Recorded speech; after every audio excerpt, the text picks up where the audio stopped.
Bye, Pete. Later, Pete. A Monkees album without Peter Tork, a Monkees album with 3-year-old songs, a Monkees album with lead guitar by Neil Young. That sounds like instant replay. And let's take a look at that today.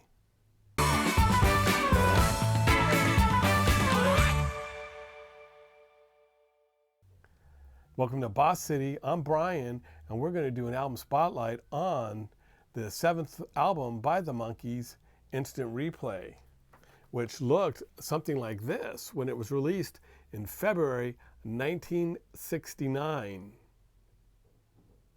And yes, Peter Tork was not in the band when this was released, though most of the songs on here were at least started when he was still in the band, but his participation is limited to only one song. The album itself was released with this cover with these photos of Micky, Davy, and Mike, but at some point in the future, it was released with these pictures. But this is the one that I remember. So, Instant Replay was the last album by the Monkees to make Billboard's Top 40. It reached number 32, and it features a grab bag of songs, which I enjoy and think are pretty darn good. So let's look at the individual tracks. The first track is Through the Looking Glass, which is a song that was written and produced by Boyce and Hart for the More of the Monkees album in '67, but they re-recorded it for Instant Replay. Actually, they started recording it at the end of '67, came back to it in the end of '68. And what we have here is a nice piano-based Beatlesque song with a great lead vocal from Micky and lyrics that kind of refer to images from Alice in Wonderland.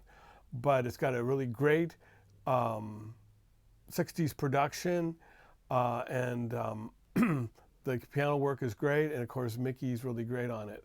So Through the Looking Glass is one of my favorites on this album. Coming up next is Don't Listen to Linda, another Boyce and Hart song that was originally recorded for the More of the Monkees album in '67, but this is a new version with Davy Jones once again doing his ballady best, and this is a slower version than the original one, and it's got some beautiful strings, great arrangement, a wistful vocal, and I think it takes advantage of Davy's talents very well, and it was always a favorite of mine. Number 3 on Instant Replay is one of the highlights and one of my favorite Monkee songs of all time, and that is Goffin and King's I Won't Be the Same Without Her. This is from Michael Nesmith's productions for More of the Monkees, and was left in the vault since 1966, and he does a great vocal on it. It has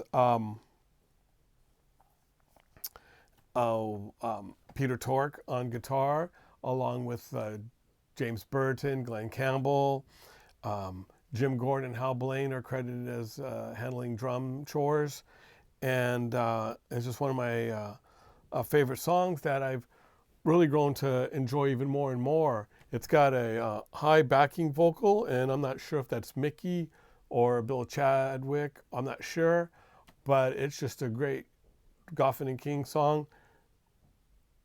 Great production, and it's one of the highlights. Next is Just a Game. This is a song written by Micky, and it is, one of his first songs, and so there's not a lot to it.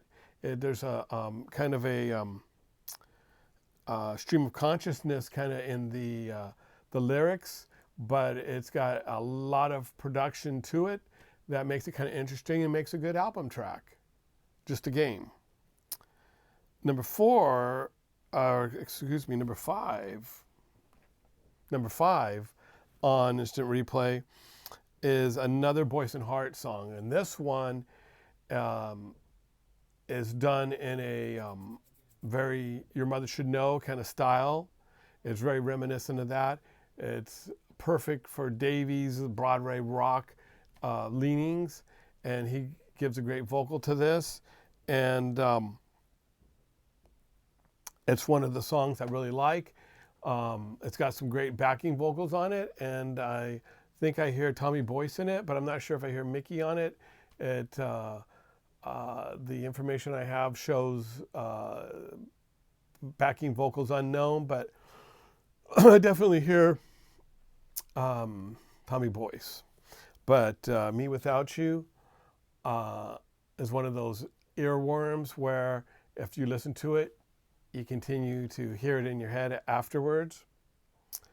So after you listen to Me Without You, you get to experience Don't Wait For Me. And Don't Wait For Me is a Michael Nesmith song that he produced in Nashville with the top Nashville session players. And these are the same, I think, sessions that birthed Listen to the Band.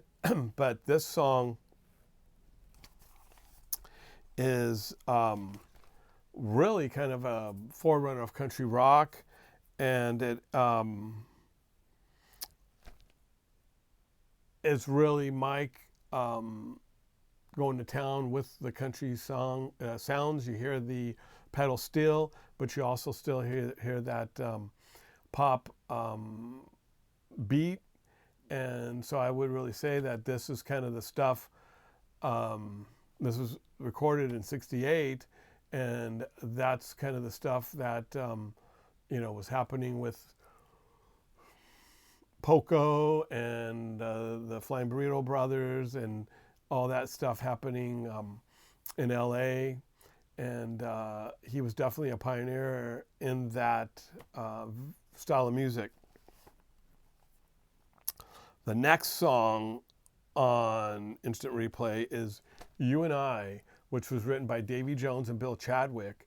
And this song features a lead guitar by Neil Young. And it was recorded within days of his final concert performance with Buffalo Springfield. And it's a rock song, and it talks about falling out of fashion in the lyrics, but the music really rocks. And Davy, who singing rock is not his forte, but he really does a really good job on this vocal, and it adds to the very eclectic mix on Instant Replay. And besides Neil Young, there's also Louis Shelton on guitar as well, but also Joe Osborne, another Hall of Fame session musician, along with Hal Blaine, who's of course in the Hall of Fame as well. But all these stellar players coming together and making this song sound really great. Okay, the next song is While I Cry, which is was recorded for the Birds and the Bees and the Monkees, but ultimately left off. And this song, even though it predates Bread, it has a real Bread sensibility to it. And it's a really good arrangement, a great vocal from Michael, and who wrote and produced. And It features Keith Allison and Bill Chabak on guitars, Eddie Ho on drums, and this is a song that Mike sang at some of the last Monkees concerts that he did, and where he was definitely ailing, and it was kind of touching as he would share about this song before he'd sing it, and it made for quite an emotional moment in his final concerts. But it is a really great song and a nice part of Instant Replay. That leaves us with Teardrop City, the one single from this album, and it was a leftover from Boyce and Hart's 1966 sessions for More of the Monkees. It stayed in the vault. They brought it out for Instant Replay. It actually sped it up a little bit, released it as a single, and it only made number 56 on the Billboard charts. And they lip-synced, they meaning Davy, Micky, and Mike, did a lip-sync performance of it on the Glenn Campbell Good Time Hour. And I remember getting this album for Easter that year in 1969, and it was actually, I guess, from the Easter Bunny, because it came in an Easter basket. And I'm never sure, was never sure how the Easter Bunny was able to get albums into an Easter basket that was wrapped in that colored cellophane and wrapped tight, and had an album in there, because it would take me hours to get it out of there. But the Easter Bunny was clever. But I remember listening to this album over and over again, and Teardrop City was one of my favorites. I still enjoy it. I still think it's fun. It's a Clarksville retread using that same Louis Shelton Clarksville style guitar riff, very reminiscent of Teardrop City, but still a fun song. But you know, you have to wonder what the thinking was, that the best single that they could come up with for a Monkees album in 1969 was an unreleased track from 1966. And in the interim, it was recorded by Boyce and Hart on one of their solo albums. But this version is much better than the Boyce and Hart version. The next song is a song that is also from the 1960, 66, 67 sessions. This would be 1967 sessions for More of the Monkees. This is one of the couple of songs that Neil Sedaka and Carol Bayer wrote and produced, and it stayed in the vault. And Davy attempted two different versions of this in the interim, including one co-produced with Charlie Smalls, who everybody remembers appearing on one of the latter Monkees episodes. He's the guy playing the piano, and they're talking about what beat the soul was on. And Charlie produced a version of The Girl I Left Behind Me, which I think is a really fine Neil Sedaka song. And the version that ends up on Instant Replay is the original one from 1967. And I think it has a great arrangement and strings. And Davy does, I think, a really excellent job in delivering it. And it's another piece of this very interesting album where you have all these diverse songs and styles coming together. But it's very Neil Sedaka, it's very Davy Jones, and therefore it's very Monkees. The next song on the album is another Davy Jones lead vocal. It's Jerry Goffin and Carole King's Man Without a Dream. And this song was produced by Bones Howe, who produced Fifth Dimension and the Association, and came in and produced 2 songs with Davy, Man Without a Dream and Someday Man, which would have been the next single after Teardrop City. But Someday Man never actually made it on an original Monkees album. Man Without a Dream has a big production. It sounds like maybe something that you would have heard from the Fifth Dimension, but there's also another version of this that was done by the Righteous Brothers, and it has kind of a Righteous Brothers sound to it, but big production, horns and strings, and a great vocal by Davy Jones. Goffin and King's Man Without a Dream, another highlight on this album. And that leaves us with Shorty Blackwell, which is the only skip on this album for me. And it's Micky Dolenz almost 5-minute ode to his cat. And it's basically a new songwriter giving all this freedom to do whatever you want, and being very experimental, and still, drawing on some of the psychedelic music of the time and some of the very nonconformist music of that time.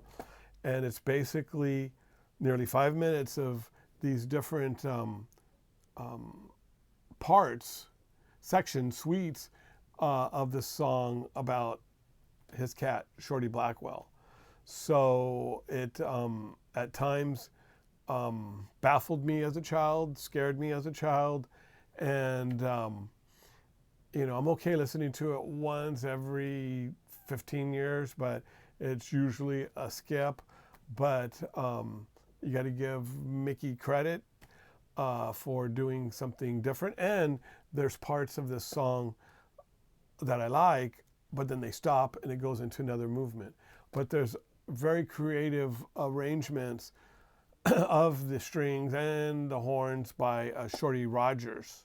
So it is an interesting song. It's hard to describe. You have to listen to it, but beware.